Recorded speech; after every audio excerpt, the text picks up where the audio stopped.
it's my honor to introduce our last panel today. I'm Dávid, Nagy Research Fellow at the Danube Institute. Due to its frequent usage, Oxford Dictionaries has declared post-truth as its International Word of the Year in 2016. The word post-truth itself relating to a situation or an era in which people are more likely to accept an argument based on their emotions and beliefs rather than based on facts. Post-truth society, post-truth politics, or more generally, post-truth era is the phrase our world is most often being described with in the last years. And one can easily think that in a post-truth era, science is needed more than ever. Some use science as the last bastion of truth and believe in its infallibility with religious zeal. But are we right when we turn to science and scientists alone to guide us in a post-truth world full of fake news, lies, and misinformation? Or in other words, what and whom should we believe in the era of post-truth? I hope our next speaker has the proper answers for these questions. Please welcome Dr. Calum Nicholson, visiting fellow at the Danube Institute and Batyányi Lajos Foundation.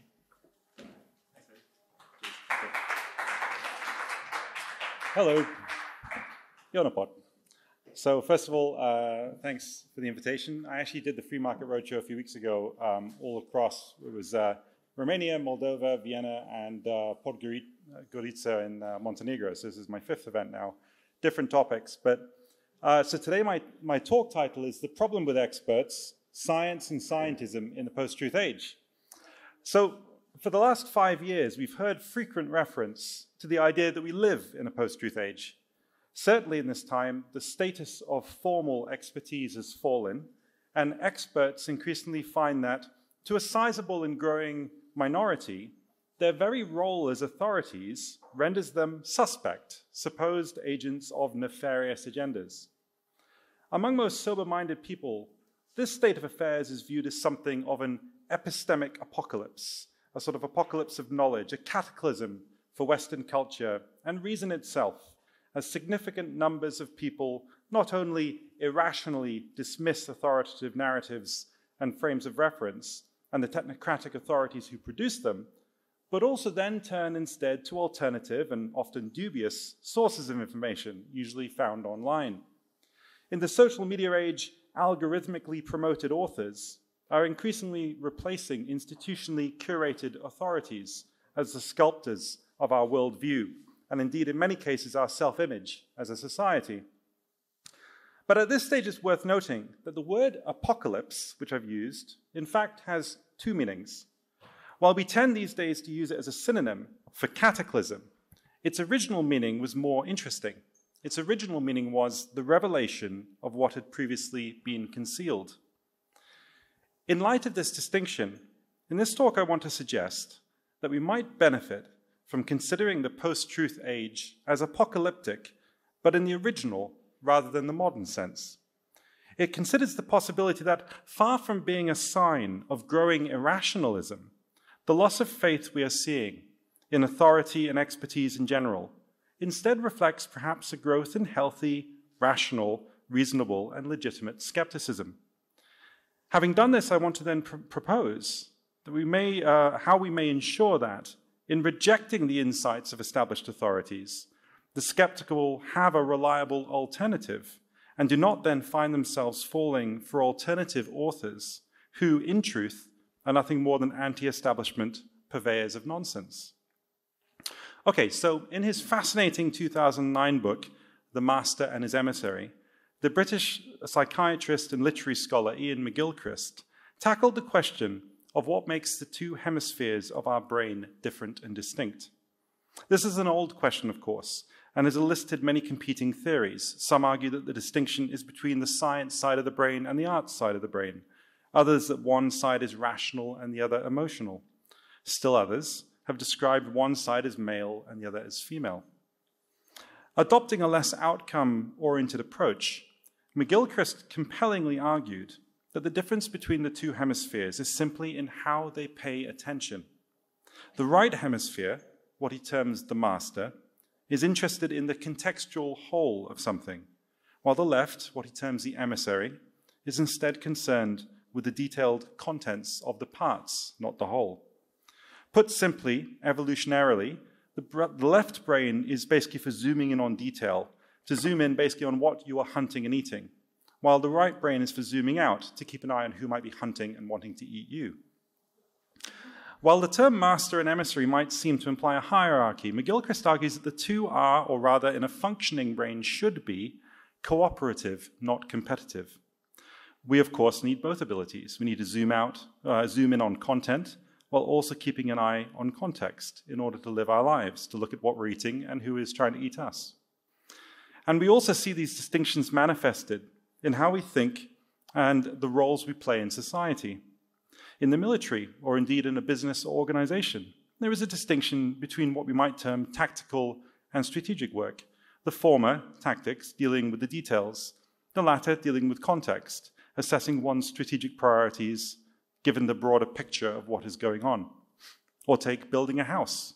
Architects decide on the whole of the house in context, hopefully, though obviously sometimes it doesn't happen, whereas an engineer then arrives at the detailed structural decisions to make sure the house doesn't fall down. But in a startlingly interesting leap from the evolutionary to the historical, and from the psychological to the political, McGilchrist proposed that this distinction between a hemispheric concern for context and content explains certain patterns in human history. For he argued that when a culture prizes the ways of seeing and paying attention of both hemispheres, those societies flourish. But in tracing the collapse of cultures, he noticed a pattern in the art and literature of privileging the parts over the whole, tactics over strategy, engineering over architecture. In such societies, he says, the contextual ways of paying attention, typical of the right brain, the master, are dismissed, and the society begins to be shaped by more left brain's ways of thinking and seeing. And he sees this as something we can see occurring across contemporary Western culture, a culture which was once reasonably well-balanced, but is now increasingly technocratic in its worldview, literal in its understanding of language, and given to thinking that all human problems are matters of objective facts that can be made explicit and thereby be taught to people, rather than our most fundamental problems being matters of subjective perspective, perspectives which are often dependent on what is implicit, revealed only to our intuition and through experience, not through being taught. So all this brings us to the problem with some forms of contemporary expertise. We call people experts if they know a lot about a little, but the problem is people who seek to know a little about a lot, enough to weave it all together, are not nearly as valued in contemporary Western culture. Someone who brings a specific fact is valued over someone who brings a general perspective. Someone with a broad view of the context, which is often a view encouraging restraint, caution, doubt, is not, and indeed humility, I should say, is not listened to nearly as much as someone with a narrow expertise who believes themselves and carries themselves with all the hubris of certainty and indeed fundamentalism that such blinkered understanding allows them. It is this performance of certainty, and therefore authority, that is so appealing to those in power and explains why so many governments seek out experts, so-called, to legitimate their policies, and by extension their claim on authority. An expert can, of course, both legitimate, but they can also absolve the decision maker from any real responsibility when things do go wrong, and they always do. They can say we were following the science or the expert advice. This is a sure way to get through a crisis without losing political capital, without losing votes. Okay, so I've spoken here about the difference between content and context-oriented thinking in quite general and abstract terms. So what would be some examples? I think we can give three. So first, we can look at the discussion in the last decade or so of climate change. The reason, of course, why climate change is a concern that's broadly held in society is because it is presumed to be of dramatic societal consequence. Indeed, there is a widespread assumption that the magnitude of climate change will dictate the degree of societal outcome and impact, that there's almost a linear relationship between the two. More climate change, worse consequence. In this sense, society is implicitly understood through a metaphor that's quite classical mechanical. And indeed, you can see this sort of three laws of motion. which we all hopefully remember from high school. So first, it is implicit that society will remain as its status quo unless acted on by climate change, like the first law of motion. Second, it's assumed that once acted on, the degree of societal change will be proportional to the degree of climate change. It's kind of like the second law of motion. And third, it's presumed that this impact will be proportionally disruptive and require an equal and opposite set of reactions from society to cope. In this sense, our understanding of climate change, the implied understanding of societal, seems quite mechanical to me. Yet research has suggested that the reality might be quite different once we take into account the nature of the societal context within which we care about the impact of climate change. In fact, for several decades, there's a whole field of scholarship called disaster risk reduction scholarship, and this has argued that there is in fact no such thing as a natural disaster. While there are natural hazards, the degree to which they are disastrous is determined by social, political, and economic variables. The standard sort of pithy statement of this is as follows: earthquakes don't kill people. What kills people is collapsing buildings. Thus, an earthquake of the same magnitude that strikes both Los Angeles and Haiti will inevitably have a greater proportional impact on Haiti. This is because the differing standards of building regulations enforcement, different levels of institutional corruption to enforce the standards, and the different levels of emergency readiness and response. The point is that it is simply not enough to know a lot about seismology or even about climate change in order to draw conclusions about their relevance to and impact on people. The human impact of any set of environmental factors is always dependent on the conditions of the specific societal context in all of its complexity. Thus, with climate change, the real question isn't, is it happening, or are we responsible, which is the typical debate, but rather, to what extent should we be focusing on climate change as the key variable in any analysis of the problems that beset people in a given societal context, even if climate change is happening, and even if our carbon dioxide emissions are causing it. One of the basic truisms of the world is that people with the problems have all the problems.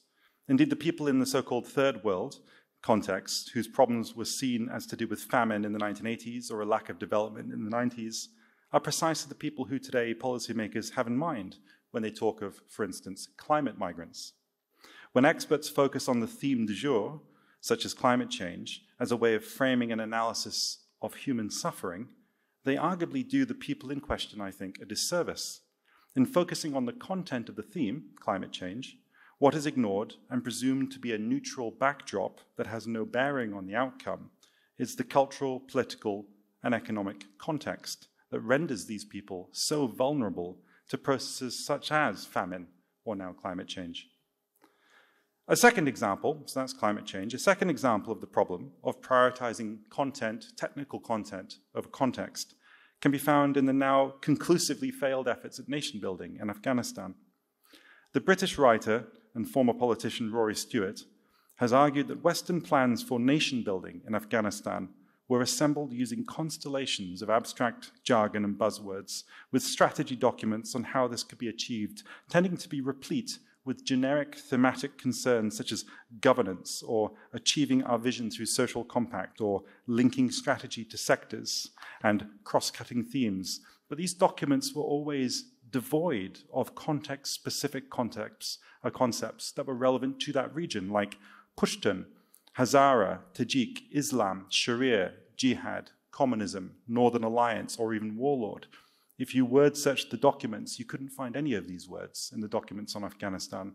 As Stewart noted, were you to delete the word Afghanistan from a document and replace it with the word Botswana, it would be very difficult to know of which country you were speaking. Speaking in the spring now of 2022, in the wake of the dramatic collapse of the Afghan state a few months ago and the Taliban's return to power, it is clear that Stewart's concerns were well-founded. And he was writing 10, 12 years ago when he wrote about that. The technocratic interventions in Afghanistan, which were conducted in no small part by an army of consultants educated at the management and government schools of the world's best universities, failed not because they did not understand the content of their own general theories of political economic intervention, what I like to term political economic Esperanto, but because they did not understand or sufficiently consider the real and particular cultural context in which those interventions were being made. Rory Stewart said, to understand the failure in Afghanistan, perhaps we need less an anthropology of Afghanistan, but perhaps an anthropology of ourselves to understand why we think this way. And very quickly, as a final example, so there's climate change, Afghanistan. A third example would be COVID-19. The epidemiology and virology during the pandemic has, I think, been outstanding. It's been great science. It has been invaluable in understanding the nature of the virus and how to treat it. However, throughout the pandemic, we have repeatedly heard political figures claim that in all their policy decisions, particularly regarding so-called lockdowns, that they have been guided by the science.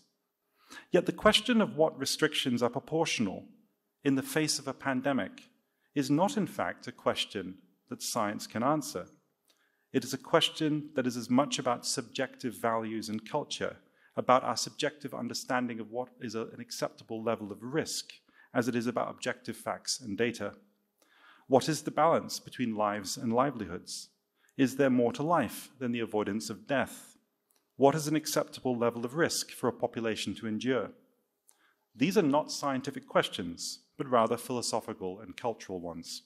They are not about objective factual content, but about subjective societal context. And yet, throughout the pandemic, there's been a startling absence of dispassionate, rigorous, and good faith debate and discussion of these questions. The cost of this lack of debate is, ironically enough, I think, a matter of debate. But it is a debate that has barely occurred, and we are surely poorer as a society for its absence. If character is revealed in a crisis, I think the pandemic has revealed a society that lacks the character for a robust debate of our collective concerns.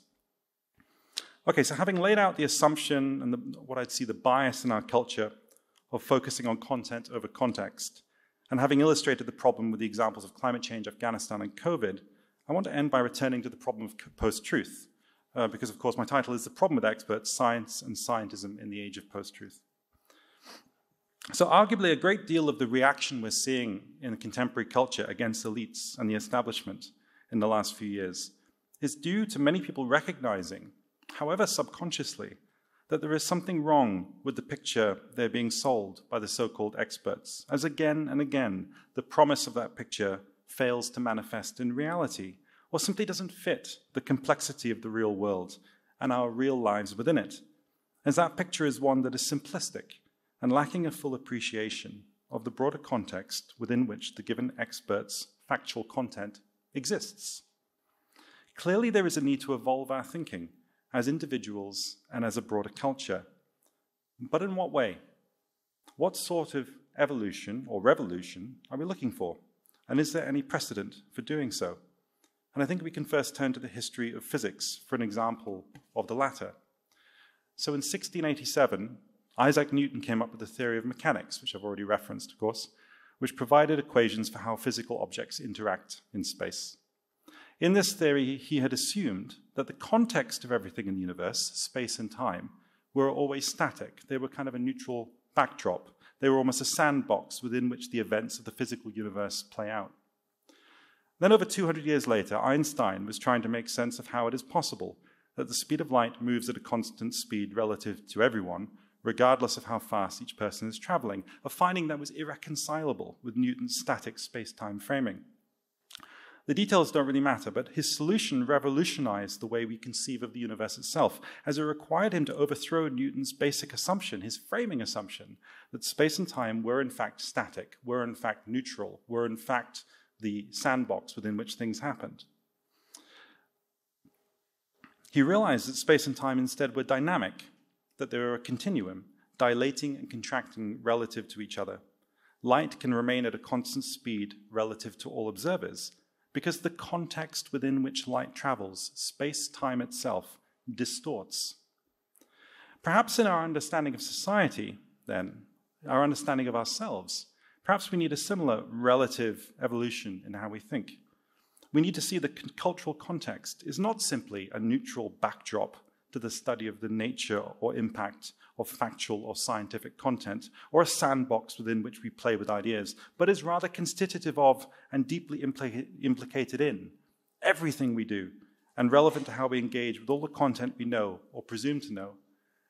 A simple way of stating this is, of course, we often think there's types of expertise, but of course everyone always has a perspective of politics and so on. You can never really get rid of that stuff.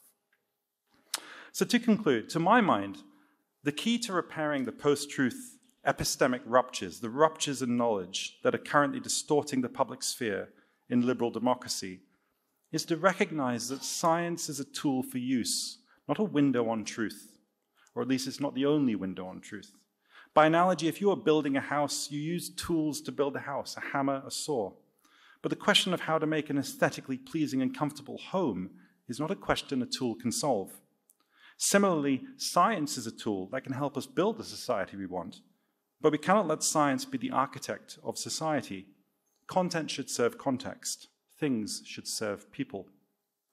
Too often in our era, we're making the terrible category error of assuming that people can be understood and indeed subsumed under the science of things. This is what we call scientism, the assumption that scientific knowledge is the only form of knowledge and thus a guide to what our values should be, rather than simply one form of knowledge which must then be understood in service of our values. What is called the post-truth era, far from being a sort of epistemic apocalypse, a knowledge apocalypse, in the sense of a cataclysm, a disaster, might better be understood, I think, as a revelation of something that had previously been concealed, namely that experts are perhaps not as reliable as authorities as we would like and indeed tend to think in our culture that is so marked by pervasive scientism. Assuming this argument holds, the question becomes, how do we rebalance the culture to restore the place of context-oriented thinking? There is no easy answer to this question. Some suggest a change to our politics. Others suggest a change or suggest that science and technology holds the key, and that with more data, we'll achieve more insight. I'm not so sure about either of these. The big data world, the reliance on technology, the big data-driven world, inevitably, I think, does not see us as ends in ourselves, but rather means to ends, which are usually ends as cynical as they are reductive, usually as simple as a source of profit for the person setting the algorithm. What of changing our politics? Well, it would seem that increasingly our politics today seems more constitutive or perhaps symptomatic of our problems than the means by which we can cure them. The left and the right, the political left and the political right, as you've probably noticed, tend to see the other as the pathology and themselves as the cure, which is convenient for them both. However, it would seem to me that, whether it is the sort of Trumpism, take the American example, the Trump movement on the right or the woke movement on the left, both are less pathologies or cures, but rather perhaps symptoms of a shared deeper pathology that is indeed in need of a cure. I would argue that the true pathology here is in fact the pervasiveness of scientism, or what Ian McGilchrist would term a culture dominated by the left hemisphere. And thus in finding a cure, we might begin instead by simply changing how we think, by restoring an appreciation of context in our increasingly content-hungry world, and in doing, reconsidering the place and role of science in society. This might be, I think, the only means by which we can avoid both the scientism implied in so much contemporary forms of authoritative, so-called authoritative, technocratic expertise, and the epistemic perversity of the alternative fact reactions that scientism is currently eliciting across the culture. The solution, therefore, to the era of post-truth is perhaps not a restoration of science to a place of absolute authority, but rather simply a recognition that science itself can and should only ever be our emissary, not our master. Thank you very much.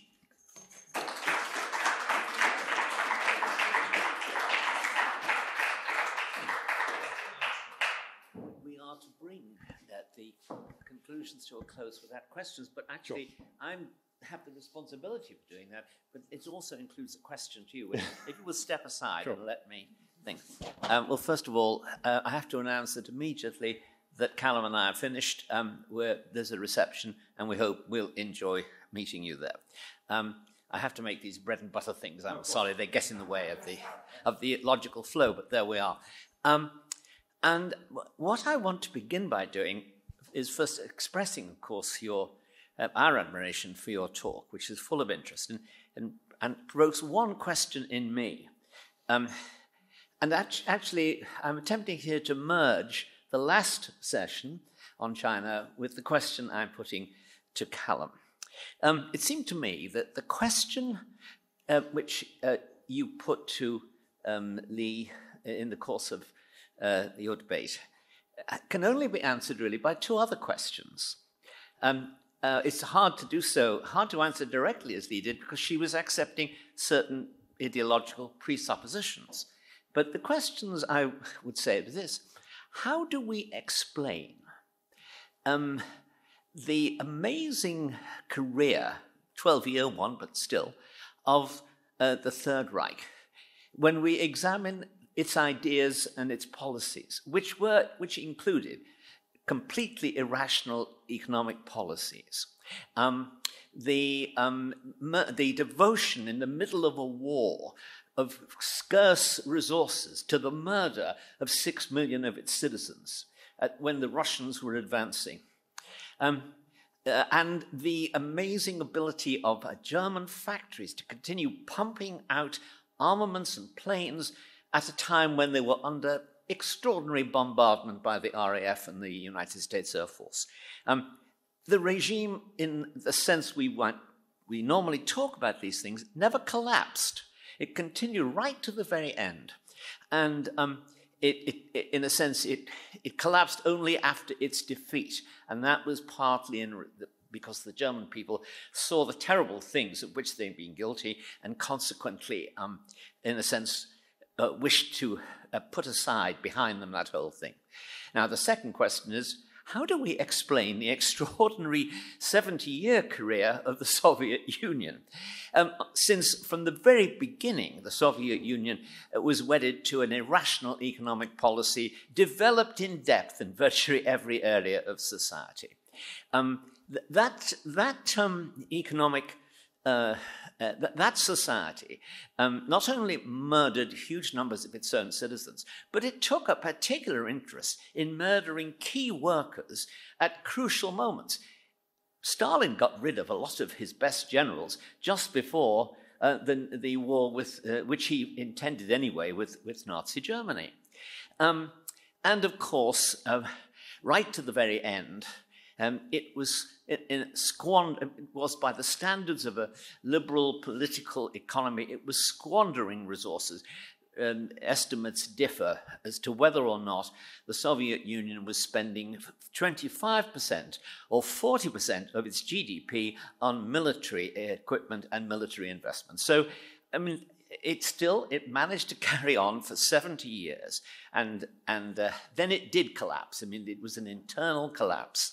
I think James Burnham, who at one point arguably could have said to admire both regimes, which he thought of as developments of managerialism, which he was the first seer, both regimes were not interested in an increase in prosperity for their population, or indeed in their general welfare. They might have been interested to some degree in those things, but the purpose of the regimes was to stay in power indefinitely and to use any method of doing so. Burnham himself described Bolshevism as, in a sense, the doctrine of parasitism. The Bolsheviks would seize control of a country, they would run it into the ground, and their only recourse was to seize control of another country and run that into the ground. And of course, that's what happened over a very long time. It was particularly an acutely foolish policy in the Bolsheviks' case, because one of the doctrines where they applied their ideas was agriculture. So whenever they took over a country, in order to feed themselves, they would run out of agricultural goods and have to take over somewhere else. Now, at this point, I really turn to Calum. I know. I think I do anyway. I think you have an answer, eagerly awaiting it. But doesn't this essentially mean that whether or not we think a system is a success is whether or not we have a set of judgments, whether or not its aims are consistent with what we think is success. We think success is a better life for our citizens and a free society in which people can express themselves and reach agreements democratically. I would say, for example, in our time, the Brexit debate was really an argument between, on that issue. Those people who wanted Brexit, I was one, essentially said, we think we'll be no worse off and maybe better off economically at the end of this transition, but it doesn't really matter. What we want is a society in which we make the decisions and we're not simply part of another country and have to take that other country's verdicts. And I think that may turn out to be the way the world works in the case of Brexit. But here, it seems to me the Chinese, at the moment, certainly have made life better for their citizens, but it's not their principal aim. And an awful lot of their actions do rely on parasitic techniques. Intellectual property theft is one of them, that they will be defeated rather than collapse, or it may end as the Soviets did, which is to say they will collapse, which is a form of defeat. Now, the problem is the defeat of a regime which is most determined above all else on survival is probably going to take a long time. And although I completely agree with Professor Salat that my argument here may be false in relation to China, I may be wrong, but I think I'm on the same side, really, as Lee.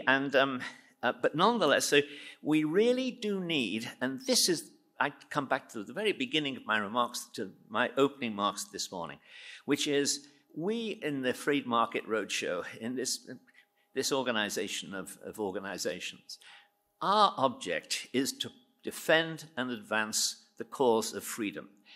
Is it to advance and defend the cause of prosperity? Yes. That's secondary aim. That's a result. We hope it will be a result of our policies. But even if improving our prosperity is not achieved, I still want to live in a free society rather than an oppressive one in which I'm directed this way and that from the moment I get up in the morning, like Winston Smith, to when I go to bed at night. And so we've had a lot of debate today. I hope it's been enjoyable. I'm going to, before I make the final benediction and send you all out, I will ask Calum to respond to that argument. Thanks, John. I'll be very quick because I'm hungry too. So my thought is that when we talk about, you started saying, how did the regimes, the Nazi regime and the Soviet regime survive so long? I think the truth is that the real point is they did collapse.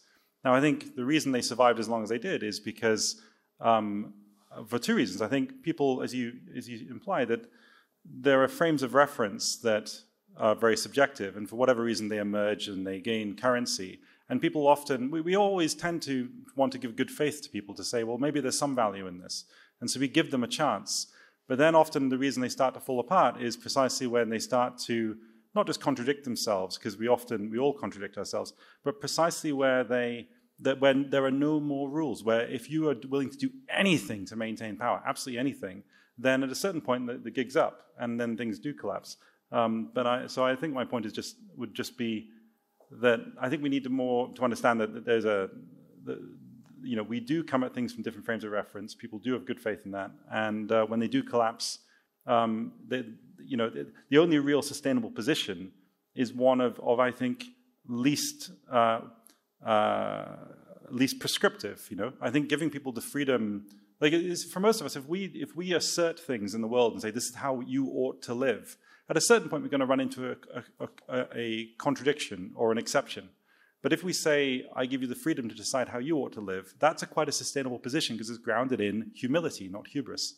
And that seems to be all these regimes, the one common denominator is hubris. And there's a great line from Eliot, and he said, the only wisdom is the wisdom of humility. Humility is endless. And I think that's probably when I look at the Free Market Roadshow, and I've talked about it a few times now, for me, free market economics is simply saying, well, be humble about being prescriptive about how people ought to live. That's it.